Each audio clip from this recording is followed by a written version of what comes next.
জীবনের যে বাস্তবতার ব্যাপারে বিশ্বাসী অবিশ্বাসী নির্বিশেষে প্রতিটি মানুষ নিশ্চিত, তা হচ্ছে মৃত্যু। আমরা জীবনযাত্রায় ব্যস্ত হয়ে পড়ি, দায়িত্ব পালনের জন্য ছুটে বেড়াই এখান থেকে ওখানে। দিন শেষে ক্লান্ত শরীর নিয়ে ঘরে ফিরে চোখ দুটো বন্ধ করে চলে যাই ঘুমের জগতে। আমরা কি চোখ দুটো খুলতে পারবো? যেই ভবিষ্যৎ নিয়ে আমাদের সব চিন্তা দুশ্চিন্তা, সেই ভবিষ্যৎ কি আমাদের কাছে ধরা দেবে? একদিন পরিবারের কোনো সদস্য বা কাছের কোনো মানুষ চোখ বন্ধ করে দিল, আর খুলতে পারল না। আপনি হতভম্ব হয়ে গেলেন, যেন বিশ্বাসই হচ্ছে না সে মানুষটা সত্যি সত্যি চিরতরে আপনার কাছ থেকে চলে গেছে। অন্তরটা যেন অবশ হয়ে গিয়েছে। মরদেহটাকে গোসল করানো হলো, দাফন করা হলো। যে মানুষটিকে নাম ধরে ডাকতেন, বাবা বলতেন, মা বলতেন, কত আদরের নাম ধরে ডাকতেন, সেই মানুষটাকে আজ সবাই লাশ বলে সম্বোধন করছে।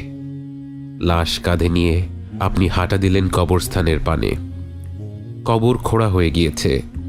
লাশ কবরে নামানোর জন্য কজন মিলে কবরে নেমে পড়লেন। বুকটা ধড়ফড় করে ওঠে, চারিদিকে মাটি যেন চেপে ধরেছে। বাকিদের দেখে কিছুটা সাহস পেলেন, লাশ কবরে নামিয়ে নিলেন। এবার আপন সেই মানুষটিকে সেই অন্ধকার গর্তে রেখে আপনার উঠে আসার পালা। নিজ হাতে মাটি নিয়ে সেই মানুষটির উপর ফেললেন। সাদা কাফনে মাটি পড়তে থাকে পড়তে থাকে। দেখতে দেখতে কবর ভরপুর হয়ে যায়। কারো কারো চোখে জল। আপনি সেখানে দাঁড়িয়ে আছেন, আপনার মুখ শুকিয়ে গেছে। সেই কবরের দিকে তাকিয়ে আপনি যেন নতুন করে উপলব্ধি করলেন, যে মানুষটা আপনাদের ছেড়ে চলে গিয়েছে, আপনি তারই পেছন পেছন ছুটে চলছেন। তিনি যেই জগতে প্রবেশ করেছেন, আপনি না চাইলেও আপনাকে সেই জগতেই শীঘ্রই প্রবেশ করতে হবে। কেমন হবে সেই দিনটি? মৃত্যুবরণ করার অভিজ্ঞতাটা আসলে কেমন? আল্লাহর অশেষ রহমত নিশ্চিত এই গন্তব্যের চিত্রটি তিনি তার রাসূল সাল্লাল্লাহু আলাইহি ওয়াসাল্লামের মাধ্যমে আমাদের জানিয়ে দিয়েছেন, যেন আমরা সেই দিনটির জন্য প্রস্তুতি নিতে পারি। বছর খানেক পার হয়ে গেল। আপনি শুয়ে আছেন হাসপাতালের বিছানায়। আপনার শ্বাস দুর্বল হয়ে আসছে। আপনার মনে পড়ছে ছোটবেলার নানা স্মৃতি, মনে পড়ছে অর্জনগুলো, মনে পড়ছে ভুলগুলো, আর অনেক বেশি আফসোস হচ্ছে যে সময়টুকু অপচয় করেছিলেন তার জন্য। যতটুকু সময় বাকি আছে তা অপচয় করা যাবে না। নিঃশব্দে ঠোঁট নেড়ে আপনি স্মরণ করলেন, লা ইলাহা ইল্লাল্লাহ মুহাম্মাদুর রাসূলুল্লাহ। অন্তরে আপনি জিকির করতে থাকলেন। চোখ দুটো ঘোলা হয়ে আসছে। সামনে দাঁড়িয়ে থাকা কাছের মানুষগুলো ছোটাছুটি করছে, কিন্তু আপনি তাদের স্পষ্ট দেখতে পারছেন না। বরং চোখের কোণে এক অদ্ভুত আলো ধীরে ধীরে পরিষ্কার হতে লাগলো। কি সুন্দর সেই আলো, মনোরম, চোখ জুড়িয়ে যাচ্ছে। এই আলো ওরা আগে জ্বেলে দিল না কেন? ধীরে ধীরে আপনার নাকে ভেসে আসলো এক নতুন ঘ্রাণ। এটা কি ফুলের ঘ্রাণ, নাকি কোনো সুগন্ধি?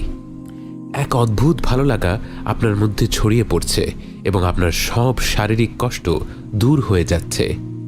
এরপর আপনাকে পুরোপুরি চমকে দিয়ে একদল মানুষ আপনার দিকে ভেসে আসে। কিন্তু কই, ওরা তো মানুষ না।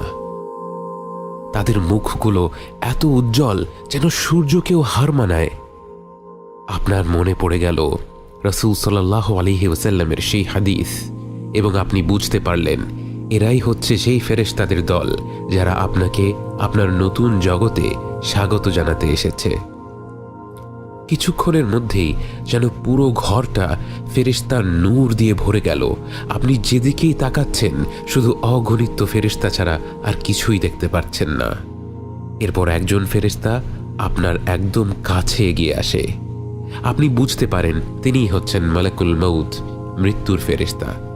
তিনি আপনার মাথার কাছে এসে অত্যন্ত শ্রদ্ধা ভরা কণ্ঠে বলেন, হে পবিত্র আত্মা, আল্লাহর ক্ষমার জগতে, আল্লাহর সন্তুষ্টির জগতে বেরিয়ে আসো। আপনি যেন এই আহ্বানের অপেক্ষাই করছিলেন জন্ম থেকে। আপনি এত দ্রুত, এত সহজে দেহ থেকে বেরিয়ে এলেন যেন এক পাত্র থেকে আরেকটি পাত্রে পানি ঢালা হলো। এবং ফেরেশতাদের উচ্ছ্বাস দেখে আপনার মনে পড়ে গেল আপনার সন্তান জন্ম হওয়ার সময়টির কথা। যখন শিশুটি জন্ম নিয়েছিল, প্রতিটি মানুষের চোখ মুখ ভরা ছিল উচ্ছ্বাস আর ভালোবাসা। সবাই তাকে কোলে নেওয়ার জন্য ব্যস্ত হয়ে গিয়েছিল। আজ আপনি যখন আপনার দেহ থেকে বেরিয়ে এলেন, সব ফেরেশতারা যেন ঠিক সেরকমই উচ্ছ্বাসিত। আপনাকে কোলে নেওয়ার জন্য তারা প্রতিযোগিতা করতে লাগলো। তারা আপনাকে এক স্বর্গীয় কাপড়ে আবরণ করে অপূর্ব সুন্দর সুগন্ধি লাগিয়ে দিয়ে আপনাকে নিয়ে চলল আসমানের পানে। আপনি যেন আলোর বেগে আকাশ পাড়ি দিতে লাগলেন। আপনাকে ঘিরে রয়েছে অগণিত ফেরেশতা। আকাশ দিয়ে ভ্রমণ করতে করতে আপনি বিভিন্ন ফেরেশতাদের দল পার হতে লাগলেন। প্রতিটি ফেরেশতাদের দল আপনার পরিচয় জানতে চাইল, আর আপনার আশেপাশে থাকা ফেরেশতারা আপনার নাম বলল, এবং সেই সাথে আপনাকে পৃথিবীতে যত ভালো ভালো নামে ডাকা হয়েছিল সেই নামে তারা বাকিদের কাছে আপনাকে পরিচয় করিয়ে দিতে লাগলো। আপনি এমন সব দৃশ্য, এমন সব সৃষ্টি দেখতে লাগলেন যে আল্লাহর প্রশংসা ছাড়া আর কোনো কথাই আপনার মুখে আসছিল না। এই জগৎ এত প্রকাণ্ড, এত বিচিত্র। পৃথিবীতে থাকতে যেটাকে আপনি আধুনিক প্রযুক্তি ভেবেছিলেন, সেই আধুনিক প্রযুক্তি তো এ জগতের অনুপরিমাণ বাস্তবতাও কখনো তুলে ধরতে পারেনি।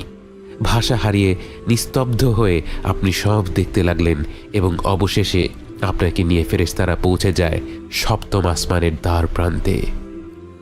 এরপর আপনার অন্তর যেন কেঁপে উঠল, কারণ আপনি সারা জীবন যেই সত্তার কাছে আপনার মনের সব আকাঙ্ক্ষাগুলো বলে এসেছিলেন, যে সত্তা তার অসীম রহমত এবং ভালোবাসার মাধ্যমে আপনার সাথে কথা বলেছিল, আজ সেই মহান রব্বুল আলামিনের কণ্ঠ আপনি সরাসরি শুনতে পেলেন।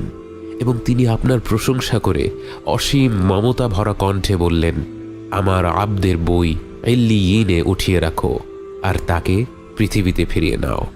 আমি তাকে মাটি থেকে সৃষ্টি করেছি এবং তাকে মাটিতেই ফিরিয়ে দিচ্ছি, এবং একদিন তাকে আবারও সেই মাটি থেকেই বের করে আনব। আল্লাহর কণ্ঠ শুনে আপনার মতো পাপী বান্দার প্রতি তার যে দয়া এবং ভালোবাসা সুস্পষ্ট প্রকাশ পেল, তা শুনে আপনার পুরো সত্তা যেন অপার উল্লাসে আলোকিত হয়ে উঠল। ফেরেশতারা আপনাকে আবার পৃথিবীতে ফিরিয়ে নিতে লাগলো, কিন্তু আপনি যেন আপনার রবের সেই মায়া ভরা কণ্ঠ ছাড়া আর কিছু নিয়েই ভাবতে পারছেন না। অবশেষে আপনি ফিরে এলেন দুনিয়াতে এবং দেখলেন আপনার মরদেহ ততক্ষণে কবরে শুইয়ে দেয়া হয়েছে। আপনাকেও সেই কবরেই ফিরিয়ে দেয়া হলো। আনন্দময় যাত্রা শেষে এবার কবরের জীবনের বাস্তবতা নিয়ে ভাবতে লাগলেন আপনি কতটা সৌভাগ্যবান, আপনার রব কতটা দয়াশীল, যার রহমত ছাড়া এমন আনন্দের অভিজ্ঞতা কখনোই সম্ভব হতো না। আপনার মনে পড়ে গেল আপনার হাবিব সাল্লাল্লাহু আলাইহি ওয়াসাল্লামের সেই হাদিসটি, এবং আপনার মনে পড়ে গেল আজ আপনি ঈমান নিয়ে মৃত্যুবরণ না করলে আপনার পরিণতি কেমন হতো। অবিশ্বাসী হয়ে মৃত্যুবরণ করলে আপনার কাছে মালাকুল মাউত এবং তার সাথীরা আসত ভয়ঙ্কর রূপে। তাদের দেখা মাত্র আপনি তাদের থেকে দূরে পালিয়ে যেতে চাইতেন, কিন্তু পালানোর কোনো সুযোগ তখন থাকতো না। মালাকুল মাউত এগিয়ে আসতো আপনার কাছে এবং ঘৃণা ভরা কণ্ঠে বলতো, বের হয়ে আয় হে অশুভ আত্মা, এই অশুভ শরীর থেকে বের হয়ে আয়, তোর জন্য শাস্তি অপেক্ষা করছে। এবং এমন ভয়ানক কণ্ঠ হতো যে সে শাস্তির কথা না বললেও আপনার আত্মা বের হতে চাইতো না।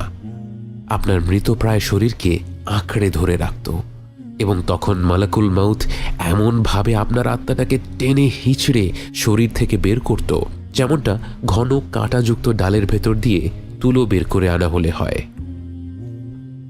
এবং আপনার আত্মা বের হয়ে আসার সাথে সাথে বাকি ফেরেশতারাও আপনাকে ধিক্কার জানাতে থাকতো। আপনাকে নিয়ে আসমান পাড়ি দেওয়ার সময় যখন প্রথম আসমানের দ্বার প্রান্তে পৌঁছতেন, সেই আসমান আপনার জন্য খুলে দেয়া হতো না, এবং আপনি প্রথমবার আল্লাহর কণ্ঠ শুনতে পেতেন, কিন্তু সেই কণ্ঠ হতো রাগান্বিত এক কণ্ঠ, এবং তিনি বলতেন, ওর বই সিজ্জিনে নামিয়ে রাখো, এবং এরপর আপনাকে সেই প্রথম আসমানের দ্বার প্রান্ত থেকে ছুঁড়ে ফেলা হতো আপনার কবরের দিকে। সেই ভয়ঙ্কর পরিণতি আপনার হয়নি। কৃতজ্ঞতায় আপনার অন্তরটা ভরে যায়। আপনি কবরের ভেতর থেকে শুনতে পান আপনার কাছের মানুষেরা মাটি দেয়া শেষ করে ধীরে ধীরে চলে যায়। আপনি প্রথমবারের মতো একা হয়ে পড়েন, অন্ধকার কবরে পুরোপুরি নিঃসঙ্গ। এবং তখনই আপনাকে উঠিয়ে বসানো হয় এবং আপনার সাথে সাক্ষাৎ করতে আসে দেখতে ভয়ঙ্কর দুজন ফেরেশতা। তাদের দেখে ভয় লাগলেও আপনি জানতেন মুনকার আর নাকির আসবেই।